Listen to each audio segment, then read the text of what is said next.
সেমাই দিয়ে এত মজাদার একটা নাস্তা বানানো যায় সেটা হয়তো অনেকেই জানে না। তো আজকে আমি সেমাই দিয়ে সুন্দর একটা নাস্তা বানিয়ে নিলাম। খেতে অনেক মজা, অনেক সুস্বাদু। তো যে একবার খাবে সে দ্বিতীয়বার এভাবেই বানিয়ে খাবে।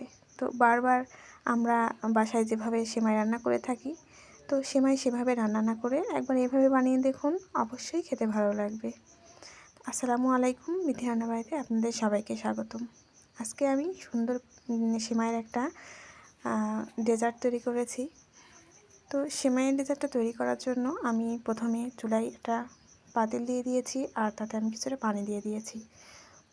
তো পানিগুলো যখন ভালোভাবে গরম হয়ে যাবে তখন আমি এর মধ্যে 1 কাপ পরিমাণ সেমাই দিয়ে দিয়েছি। সেমাইটা ভালোভাবে সিদ্ধ করে নেব।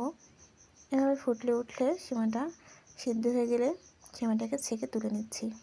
ভালো করে পানিটাকে ঝরিয়ে তুলে নিতে হবে। তো আমি এভাবে সেমাইটাকে ছেঁকে তুলে নিয়েছি। সেমাইটা আমি ছেঁকে তুলে নিয়েছি। এখন একটু ঠান্ডা হয়ে আসলে এর মধ্যে আমি একটা ডিম দিয়ে দিচ্ছি। দিয়ে দিচ্ছি 1/2 কাপ পরিমাণ চিনি, আর দিয়ে দিচ্ছি এর মধ্যে কর্নফ্লাওয়ার 1/2 চামচ, সামান্য একটু গোলমরিচ আর 2 চামচ মতো গুঁড়ো দুধ। এগুলোকে এখন ভালো করে হাত দিয়ে আমি মেখে নেব। এগুলো মাখা হয়ে গেলে এখন আমি চুলায় চলে যাচ্ছি।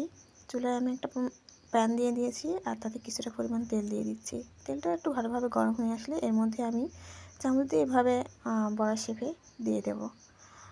তো দেওয়ার সময় যেমন তেমন হলে চলবে, গোল হতে হবে এর কোনো মানে নেই। তো এগুলোকে ভালো করে ছেঁকে আমি তুলে নিয়েছি, হালকা করে ছেঁকে। এখন চুলায় আমি আবারও পাত্র দিয়ে দিয়েছি, আর তাতে 2 কাপ পরিমাণ লিকুইড দুধ দিয়ে দিচ্ছি। 1 কাপ সেমাইয়ের জন্য আমি এখানে 2 কাপ লিকুইড দুধ দিয়ে দিয়েছি, 2টো এলাচ আর 2টো ডাল দিয়ে দিয়েছি তার সঙ্গে। আর আমি এখানে কনডেন্স মিল্ক দিয়ে দিচ্ছি। আপনারা কনডেন্স মিল্কের পরিবর্তে কিন্তু চিনিও ব্যবহার করতে পারেন। তো কনডেন্স মিল্কটা দিলে এর স্বাদটা আরও বেশি লাগে। তো এগুলো দিয়ে দুধটা ফুটে উঠলে এর মধ্যে আমি সেমাইয়ের যে বড়াগুলো ভেজে রেখেছিলাম সেগুলোকে অ্যাড করে দিচ্ছি। বেশ ভালোভাবে ফুটে উঠলে এটাকে নামিয়ে নিয়েছি। তো তৈরি হয়ে গেছে আমার সেমাইয়ের ডেজার্ট।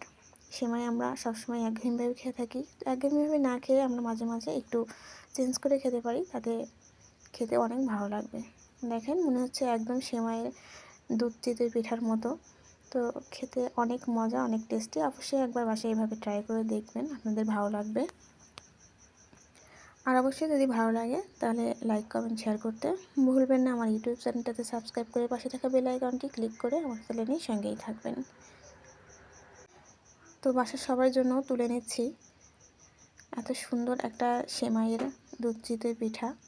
একা খেলে ভালো লাগে না, তাই সবার জন্য একটু তুলে নিচ্ছি। যে যেখানে থাকবেন ভালো থাকবেন, সুস্থ থাকবেন। আজ এই পর্যন্তই। আল্লাহ হাফেজ।